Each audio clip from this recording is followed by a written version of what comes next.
John Morgan has made over $900 million in his lifetime, and he's figured out something that most wealthy people in crypto are gonna have to learn the hard way. His kids already know what their inheritance is, down to the dollar, and they know the estate plan. They know where the assets sit, and they know who to call when he dies, if that happens tomorrow. And here's the wild thing. A lot of his peer group thinks he's crazy for doing this. They hide their wealth from their children. They think if their kids know what's coming, they're gonna get lazy, and they'll make bad decisions, and they'll just stop working. Morgan's response is, if I didn't raise them right, I'm not gonna fix it by keeping secrets. So here's what he does, and this is what you should do if you have a bunch of money in XRP or Bitcoin or HBAR and you've been stacking for the last 5-6 years. This is going to change everything for you.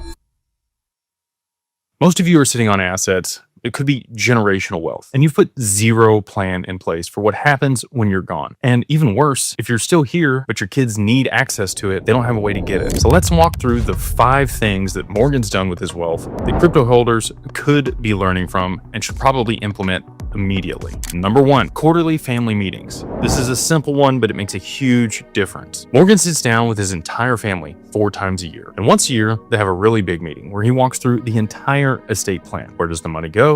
How does it get there? Who do you call? And how do you actually get your piece of the wealth over your lifetime? And then he does something that makes most people really uncomfortable. He shares his entire net worth, all of it. He makes his kids actually show what theirs is to each other. And then they talk about what they've invested in and how they're spending their money. Now, think about your crypto. Does your spouse know your seed phrases? Do they know what exchanges you use? Do they even know what wallets you have? If you got hit by a bus tomorrow, could your family recover a single drop or a single Satoshi? This isn't just about transparency, it's about training. Morgan is teaching his kids how to think about money while he's still alive to course correct them. You need to be doing the same with whoever is going to inherit your positions. Number 2, he's passing on wealth now. Morgan isn't waiting until he dies to give it to his kids. He wants to watch them enjoy it. He wants to help them navigate it. And he wants to be there so that when they make mistakes, he can help them fix it. In 2008, when everything crashed, he had all of his assets appraised and he gave a massive gift to his kids. He used the full exemption, which was about $25 million at the time, and he did it when valuations were in the dirt. And I think you can kind of see where I'm going with this. If you bought XRP at 20 cents, if you bought Bitcoin at $10,000, if you got into HBAR before the institutional adoption started here recently, the cost basis you have on those assets is low in comparison to where they're going over the long term. Transferring assets or appreciated crypto to your kids through a trust or a family limited partnership before the value starts climbing means they get to inherit your cost basis. When they eventually sell, the tax hit comes from the original purchase price, not the transfer price. But here's the thing, if you wait until you die,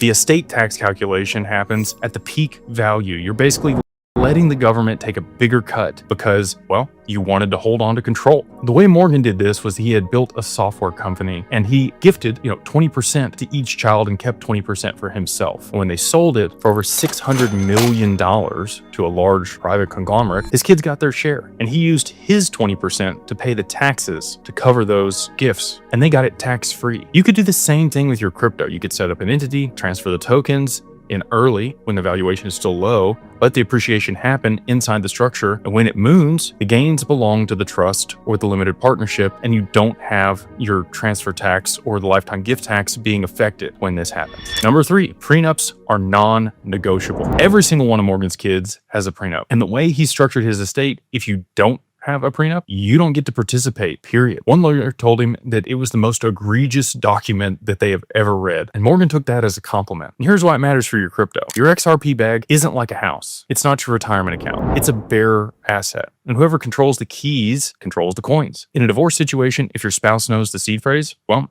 they can move those assets in seconds, and it's irreversible. A prenup that specifically addresses digital assets, that outlines who controls the wallets, that establishes clear ownership before the marriage, that's important. It's not paranoia. It's basic risk management. And Morgan does something smart. He makes himself the bad guy. His kids tell their spouse, look, my dad is my dad, and if you don't sign this, we don't get anything. The pressure comes from him, not from the child having to negotiate with someone that they love. If you're building real wealth in crypto, you need to have this conversation with your kids before they get serious with someone. Make yourself the bad guy. Protect the digital assets that you've worked so hard to accumulate for your family. Number 4, life isn't equal.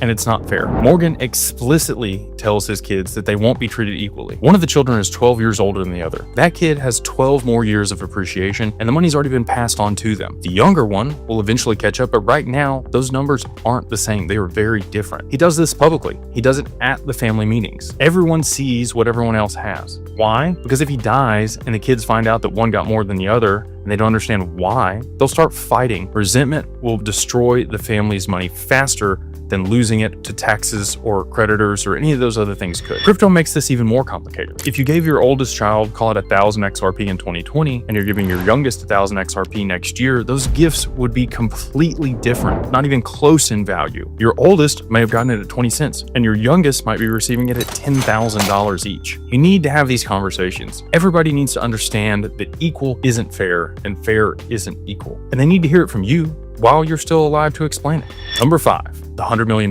cap. This is probably one of the more interesting things that Morgan does. In his estate, if a child has more than $100 million, they get nothing. Some of them have already passed this number and they're done. They've made it from, investing in different things and business ventures that they've had together over his lifetime, or taking shares in new ventures that they're participating in. The inheritance only kicks in to